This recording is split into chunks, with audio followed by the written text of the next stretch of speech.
TNI gerahkan 33.000 personel dan bangun 20 jembatan Bailey di Sumatera. Prabowo setuju bantuan 60 juta rupiah per rumah rusak di Sumatera. Wakil Kepala Pusat Penerangan TNI Brigadir Jenderal Osmar Silalahi mengatakan total 33.150 anggota TNI kini terlibat dalam operasi gabungan. Tentara Nasional Indonesia meningkatkan operasi penanggulangan bencana di Aceh, Sumatera Utara, dan Sumatera Barat dengan mengerahkan lebih dari 33.000 personel serta mempercepat pembangunan jembatan darurat.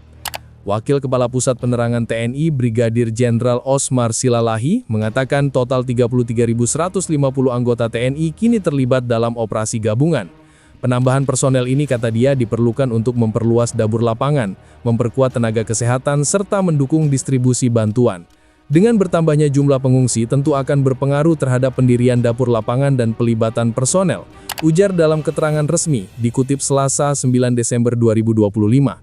TNI juga mengirim dukungan tenaga kesehatan dari pusat. Sebanyak 30 personel medis dari pusat kesehatan diberangkatkan dalam 3 tim untuk memperkuat layanan kesehatan di wilayah terdampak. Sementara itu, pengarahan alutsista terus ditingkatkan. Hingga hari ini TNI mengoperasikan 20 pesawat angkut, bertambah 2 unit dari sebelumnya, dan 7 helikopter Karakal. Dari Matra Laut, kapal ARLI Ila turut dikerahkan membawa 5 unit jembatan Bailey untuk Aceh dan Sumatera Utara. Menurut Osmar, distribusi bantuan dilakukan melalui jalur udara dan darat. Total lebih dari 328 ton logistik telah dikirimkan ke daerah bencana. Pada Senin pagi, 3 pesawat kembali diberangkatkan dari Lanut Halim Perdana Kusuma dan Lanut Suwondo Medan, membawa paket bantuan kemanusiaan. Untuk memenuhi kebutuhan dasar para pengungsi, TNI mengoperasikan 40 dapur lapangan dan 49 pos kesehatan. Pemulihan akses wilayah turut dipercepat melalui pembangunan 20 jembatan Bailey, 8 di Aceh, 8 di Sumatera Utara, dan 4 di Sumatera Barat. Jembatan ini diproyeksikan rampung dalam waktu dekat untuk memulihkan jalur transportasi masyarakat, kata Osmar. Di sisi lain, TNI memberi perhatian pada pemulihan psikologis korban, terutama anak-anak. Tim Trauma Healing TNI dikerahkan ke tenda-tenda pengungsian. Mereka selalu dalam kondisi ceria dan tidak larut dalam trauma akibat bencana, ujar dia.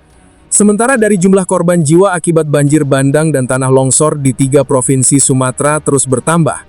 Hingga Senin 8 Desember 2025, Badan Nasional Penanggulangan Bencana atau BNPB mencatat jumlah korban meninggal yang telah ditemukan jasadnya sebanyak 961 orang. Prabowo setuju menganggarkan 60 juta rupiah per rumah rusak di Sumatera. Presiden Prabowo Subianto setuju menganggarkan 60 juta rupiah per rumah untuk membantu para pengungsi mengganti hunian yang rusak ataupun hancur karena longsor dan banjir bandang di Aceh, Sumatera Utara, dan Sumatera Barat. Bantuan itu diberikan karena warga tidak direlokasi. Melansir Antara, Prabowo menyampaikan hal tersebut dalam rapat koordinasi bencana di Posko Terpadu Lanut Sultan Iskandar Muda, Aceh Besar, Aceh, Minggu, 8 Desember 2025. Prabowo awalnya menerima laporan soal pembangunan hunian sementara dan hunian tetap untuk pengungsi banjir bandang dan longsor di Aceh, Sumatera Utara, dan Sumatera Barat. Per hari ini Bapak Presiden, rumah masyarakat yang rusak itu sampai 37.546 rumah, baik yang rusak berat.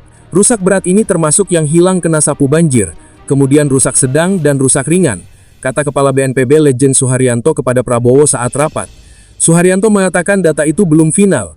Dia mengatakan pendataan masih dilakukan oleh BNPB bersama Kementerian Pekerjaan Umum.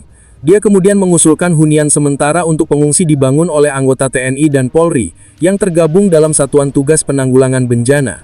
Sementara itu, hunian tetap pembangunannya diserahkan kepada Kementerian Perumahan dan Kawasan Permukiman.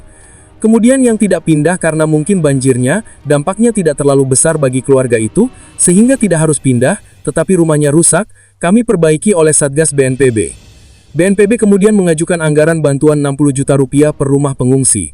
Prabowo sempat bertanya apakah angka tersebut cukup untuk membangun hunian tetap? Ini hunian tetap anggaran 60 juta cukup? Tanya Presiden ke Suharyanto.